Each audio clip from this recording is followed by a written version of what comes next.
दोस्तों नमस्कार। मैं राजेश मुजफ्फरपुर यूट्यूब चैनल में आप सभी का स्वागत है। अगर आप चैनल पर नए हैं तो चैनल को सब्सक्राइब जरूर करें और वीडियो को लाइक करें, शेयर करें, कमेंट करें। आज हम जिनकी बात करने जा रहे हैं, अछूतानंद जी, बहुजन समाज के एक महान समाज सुधारक। बहुजन समाज के एक महान समाज सुधारक और साहित्यकार स्वामी अछूतानंद जी का जन्म 1879 में चमार जात में जिला मैनपुरी उत्तर प्रदेश के सिरसागंज तहसील ग्राम उमरी में हुआ था। इनके बचपन का नाम हीरालाल था। स्वामी अछूतानंद जी के पिता दो भाई थे और दोनों ही अंग्रेजी फौज में सैनिक थे, जिस वजह से उनके प्रारंभिक शिक्षा प्राप्त करने में ज़्यादा परेशानी का सामना नहीं करना पड़ा और 14 वर्ष की आयु में उनका दुर्गाबाई नामक कन्या से विवाह कर दिया गया। स्वामी जी 20वीं सदी के प्रारंभ में कांग्रेस की राष्ट्रीय विचारधारा से प्रभावित हुए। फिर 1905 में आर्य समाजी सच्चिदानंद के संपर्क में आ गए और उनके शिष्य बनकर आर्य समाज का प्रचार प्रसार करने लगे। वहीं उनका नाम हीरालाल से स्वामी हरिहरानंद पड़ा। उन्हें अनुभव कि आर्य समाजियों का जाति पात विरोध महज दिखावा है और ये लोग ब्राह्मणवाद से ग्रसित हैं। अंततः उन्होंने 1912 में आर्य समाज का त्याग कर दिया। आर्य समाज का त्याग करने के बाद स्वामी हरिहरानंद ने फिर अपना नाम बदलकर हरिहर कर लिया। अब वे हरिहर के नाम से लोगों को आर्य समाज के ढोंग के बारे में बताने लगे। उन्हीं के शब्दों में, वेद में भेद छिपा था हमें मालूम ना था, हाल पोशीदा रखा था हमें मालूम ना था, मनु ने सख्त थे कानून बनाए हरिहर, पढ़ाना कतई मना था हमें मालूम ना था। इसके बाद उन्होंने हिंदू धर्म ग्रंथों के वेद पुराण और मनुस्मृति पर सीधा हमला बोलते हुए सदियों से प्रचलित स्पृश्यता, वर्ण व्यवस्था, सामाजिक विषमताओं और रूढ़ियों पर प्रहार करते हुए शूद्रों और अछूतों में सामाजिक राजनीतिक चेतना के बीज बोने शुरू कर दिए। साथ ही उन्होंने अपने नाम अछूतानंद भी रख लिया। स्वामी अछूतानंद जी के इस कार्य से बौखलाए एक आर्य समाजी उपदेशक अखिलानंद ने इन्हें शरणार्थ करने चुनौती दे डाली, जिसे स्वामी जी ने सहर्ष स्वीकार कर लिया और 22 अक्टूबर 1921 को दिल्ली में शरणार्थ हुआ और स्वामी अछूतानंद जी उसमें विजयी हुए।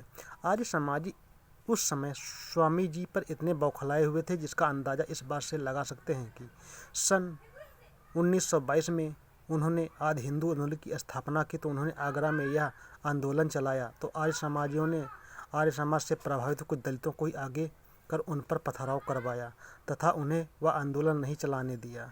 स्वामी जी ने दिल्ली में 1922 के खिलाफ भारतीय अछूत सम्मेलन में शूद्रों का आह्वान करते हुए कहा था, आदि धर्मी शूद्र अछूत सवर्ण हिंदुओं संपन्न मुसलमानों शासनकर्ता अंग्रेजों के तिहरे गुलाम हैं।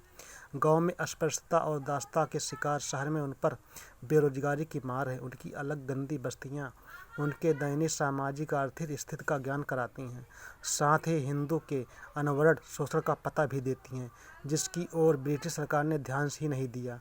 दलित तो मेहनतकश लोग हैं, लेकिन जाति प्रथा के कलंक और स्पृश्यता के विष ने उन्हें डस रखा है। यह सब हिंदू समाज की मेहरबानी है जिस पर अचरज है अभी तक अंग्रेज सरकार का पूरी तरह ध्यान ही नहीं गया। उसके बाद स्वामी के 1928 में बम्बई में आदि हिंदू आंदोलन में राष्ट्रीय अधिवेशन में बाबा साहब अम्बेडकर और स्वामी अछूतानंद जी की पहली बार भेंट हुई। बाबा साहब ने स्वामी जी को सामाजिक व राजनीतिक लड़ाई में सहयोग देने के लिए धन्यवाद भी दिया। स्वामी जी कांग्रेस के भी कट्टर विरोधी थे। उनका मानना था कांग्रेस में शोषक वर्ग, सवर्ण, मुस्लिम, नवाब और ब्राह्मणों का आधिपत्य है। यहाँ तक कि उनका कहना था गांधी वर्ण व्यवस्था के पक्षधर हैं, इसलिए उनका शूद्र अछूत प्रेम महज दिखावा मात्र है।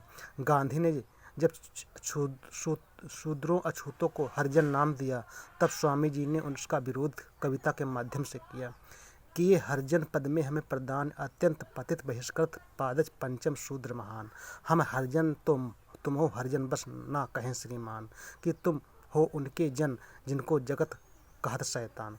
स्वामी अछूतानंद जी का शोषित वंचित की लड़ाई लड़ते हुए 22 जुलाई 1933 को कानपुर में परिनिर्वाण हो गया। उनकी शव यात्रा में हजारों पुरुष व स्त्री शामिल हुए। निसंदेह 20वीं सदी के प्रथम 3 दशकों में भारत के वे महान एक दलित योद्धा थे। स्वामी अछूतानंद जी ने कहा, शूद्रों गुलाम रहते सदियां गुजर गई, जुल्मों सितम हो को सहते सदियां गुजर गई, अब तो जरा विचारो सदियां गुजर गई, अपनी दशा सुधारो सदियां गुजर गई। आज के साथ इतना ही। अब फिर मिलेंगे अगली वीडियो में, तब तक के लिए नमस्कार।